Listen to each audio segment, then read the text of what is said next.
Greetings everyone, my name is Dominic and today you're tuning in to the Comic Book Report, where we review comic books and graphic novels so you can get an idea of what to read. And today I've prepared another list video for all of you called 10 Comics to Buy for the Art. Now I think the story in a lot of these is very rich as well, but these are art pieces to me. They're absolutely stunning and I cannot wait to talk to you about them today. Being such a visually heavy medium, I always love talking about comic book artists and just the rich detail work we have in so many of their amazing works. Before we dive in though, I do want to shout out our channel sponsor, OrganicPriceBooks.com. If you're looking to pick up your own comic book collected editions, I highly encourage you to check out their website. You can find a link to it in the video description, and if you see something there you like, you can even use my discount code at checkout, TheComicBookReport, to save $2 off of your order. Please note if you use my affiliate link or code to make a purchase, I will earn a small commission, but it's a fantastic way to support this channel. Thank you so much for considering. Now let's get started with today's list. First on the list today, in no particular order, we have Once and Future Volume 1, The King is Undead by Kieron Gillen and Dan Mora. This is a series released by Boom Studios, and it has already completed its run as of a year or two ago. I believe they've released this entire series across 5 of these trade paperback volumes. There is, at the time of this recording, one deluxe edition. I think it's going to be a 2-volume set once it's all said and done, but this is a really beautiful series. Essentially, it is kind of a fantasy that leans heavy on kind of European literature, traditions, mythology. It leans really heavy into Arthurian legends, but even in the first couple volumes, we also have things like Beowulf referenced, amongst others.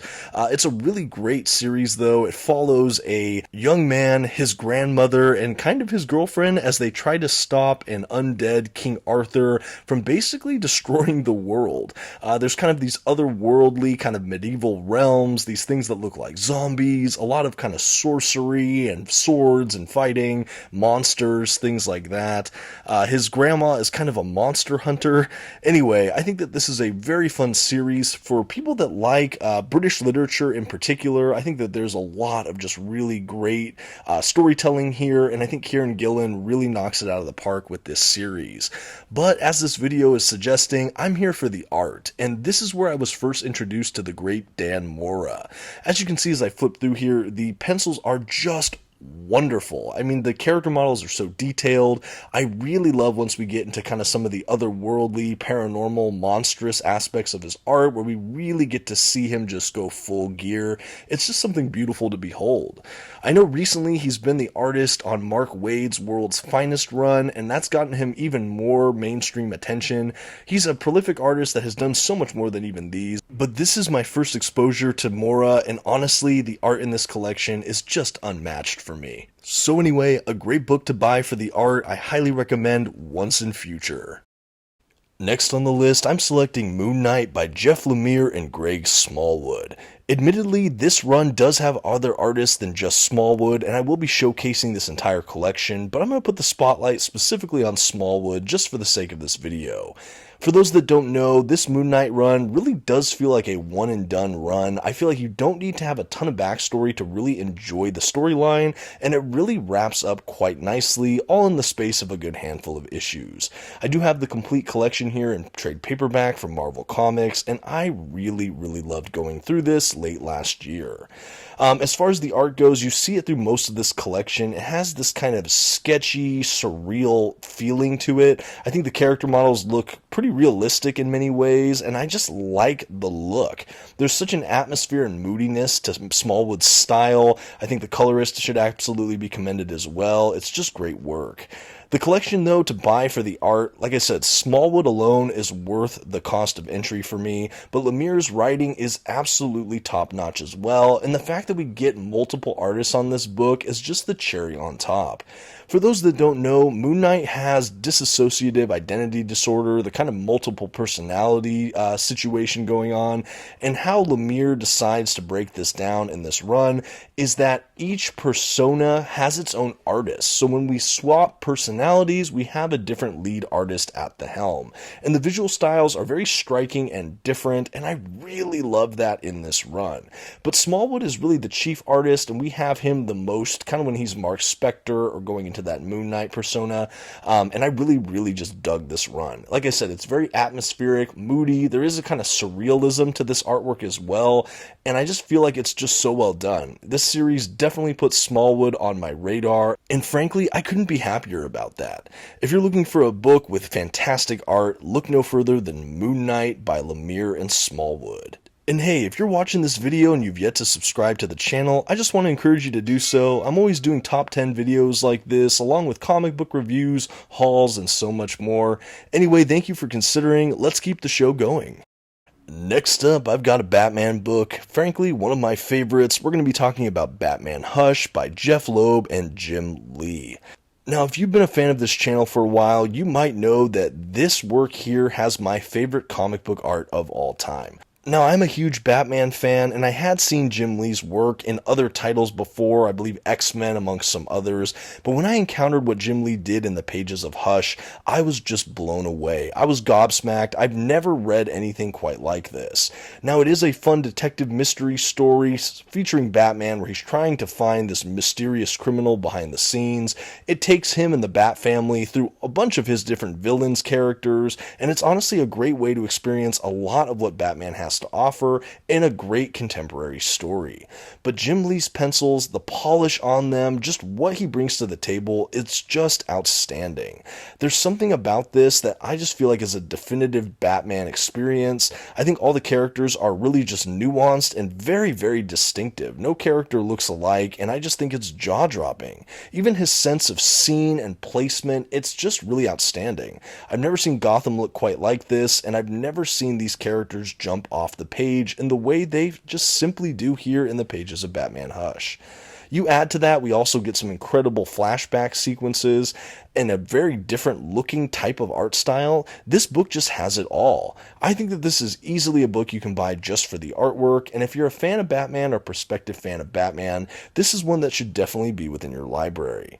Admittedly, I do think that the work The Long Halloween and Dark Victory by Jeph Loeb are probably the better kind of narrative-driven detective stories he wrote on Batman, but this one is still a very serviceable and great story in its own right, but the art here is just absolutely, yeah, it's just my favorite. I had to include it on this video. I know I've talked about this series before, but it's worth mentioning again here. Definitely worth it, even for the art alone. Batman Hush.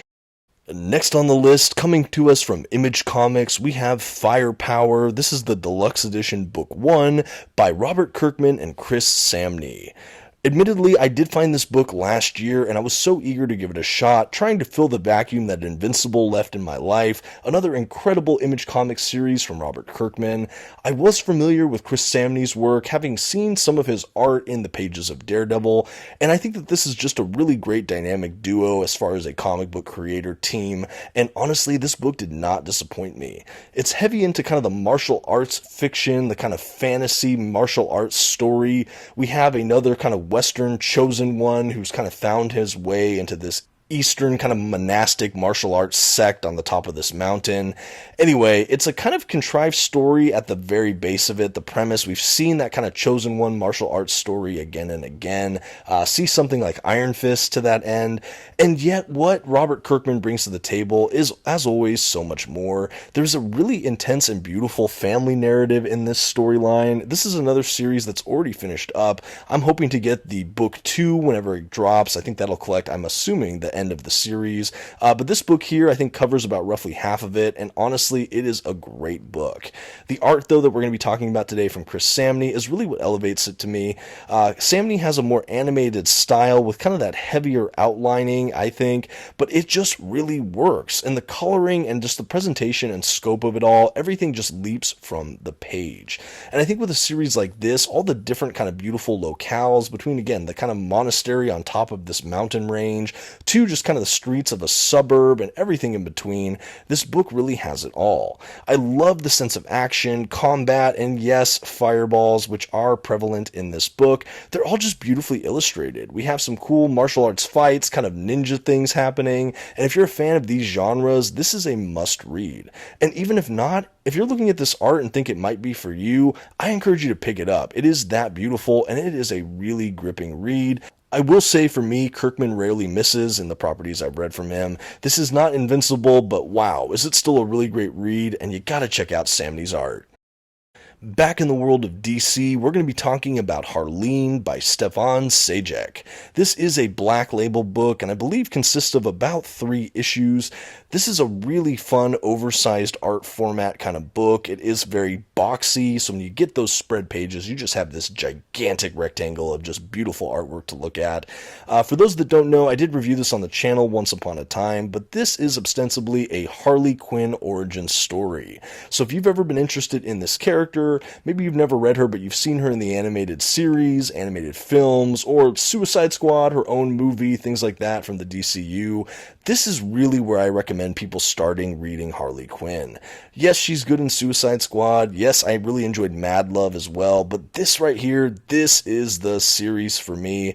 I have not read a lot of her solo series, I should say as well, but this book is great. It also functions perfectly as a standalone graphic novel. You really don't need to know much of anything about this character to enjoy it. This is also a title that is both written and illustrated by the same creator, in this case Sejick, and wow, it's just jaw-dropping. There is a kind of realism to his artwork that really is just something to note. This is also a deeply psychological tale. It has this quality of we just get to see her unravel as she kind of discovers herself, becomes warped as she falls in love with the Joker and his just raw magnetism. We do have Batman in this book, kind of in the periphery, but he's really a secondary character to Harley Quinn and, of course, the Joker.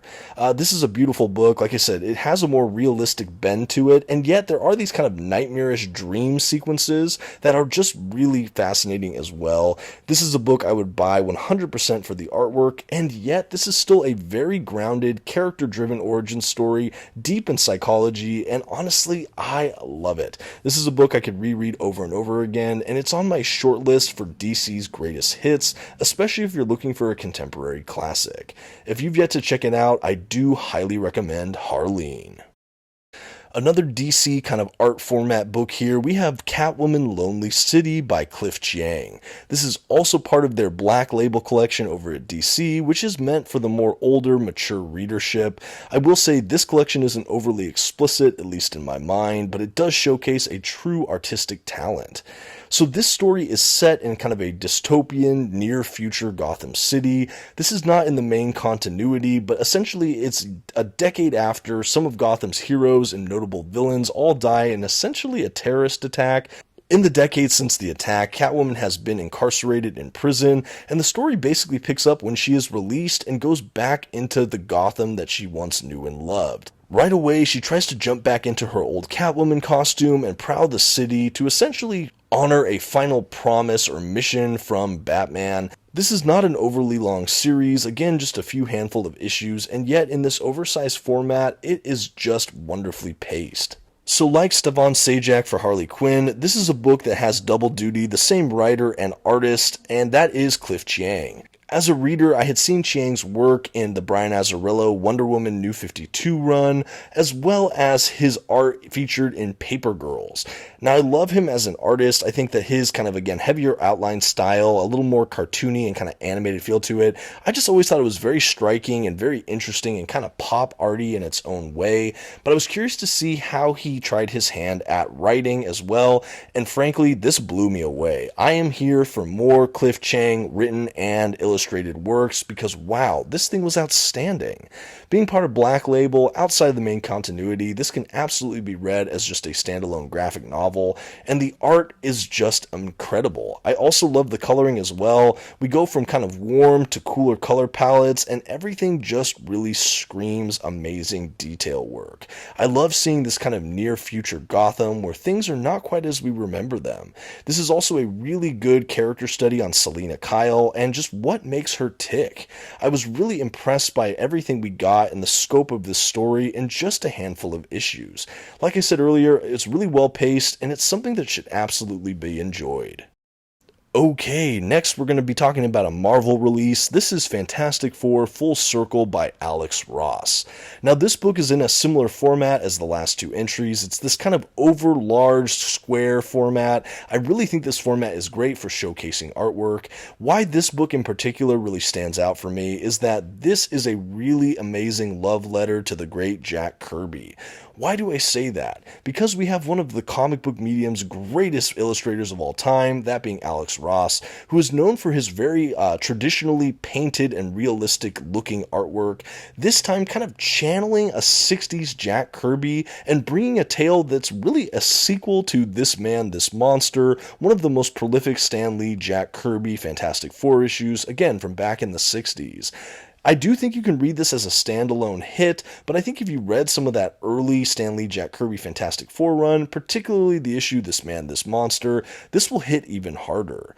I will say this is a very short book, it's a very, very quick read, but it's just incredible. We follow our favorite Fantastic family as they travel through the negative zone, and in this space we have just some of the most surreal, wonderful science fiction and just fantasy kind of artwork on full display here from Alex Ross. I've been a fan of Ross for a while now, but I've never seen his art look quite like this. I love that he was trying to pay homage to this classic Silver Age comic style from, of course, Jack the King Kirby himself, and I think the final product is something that is really, really just set apart in comic books today. I got this for pretty cheap, but they are also soliciting, I believe, a very extensive deluxe edition that should be coming out for this book, I believe, in the next year. But more on that if you follow comic book releases. I'm quite happy with this edition here. I still think you get some lovely artwork and information. I know Alex Ross also has a YouTube channel that he's done some of his own behind-the-scenes content for this book. I recommend that as well if this art looks fantastic to you or you've read the book and like it. Either way, I highly recommend you check out Fantastic Four Full Circle, a beautiful book and just stunning, stunning artwork throughout. Okay, and now I'm going to go ahead and start transitioning to our omnibuses in this list, first being Silver Surfer by Dan Slott, Mike and Laura Allred Omnibus. This is, I believe, part of the Marvel Now era at Marvel Comics. We have kind of a fresh revamping a lot of their major titles, and in this case, Silver Surfer. For me, this collection is another great example of a great one-and-done book. If you buy this omnibus run, you get a complete comic book run, beginning, middle, and end. You don't really need to know a ton of history about these characters, and you don't really need to follow up from here. You can just get this book, start it, finish it, and have a complete comic book reading experience. In this way, it does feel like just one very long graphic novel, and to have it in this great oversized omnibus hardcover edition, well, it's just a real treat. So for those that don't maybe know, Silver Surfer is one of the Marvel Comics mainstays, spinning out of the pages of Fantastic Four. He was once a kind of villain, a herald to Galactus, which is this cosmic, planet-eating entity, before he defects and becomes a hero. He is known for just having cosmic adventures traveling the spaceways, but also assisting back here on Earth here and there when he can. But this run is really unique because not only do we have the art from the terrific Mike and Laura Allred, this husband-wife duo, we have Mike on pencils and Laura with the coloring.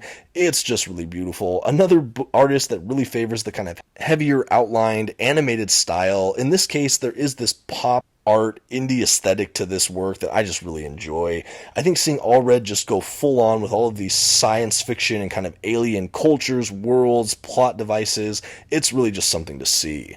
Essentially, the story is a love story, but it's also a spacefaring adventure story.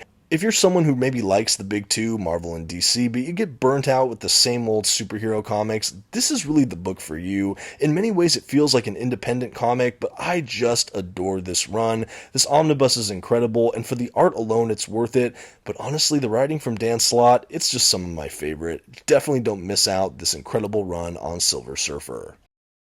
Next on the list, I'm going to be talking about the Spider-Gwen Omnibus from Marvel Comics. There are a bunch of different artists on this book, but Robbie Rodriguez is really the artist I want to just showcase first. You'll notice his artwork in the beginnings of this book. Okay, so for those that maybe don't know who Spider-Gwen is, it's an alternate universe Gwen Stacy, the once love interest of Peter Parker.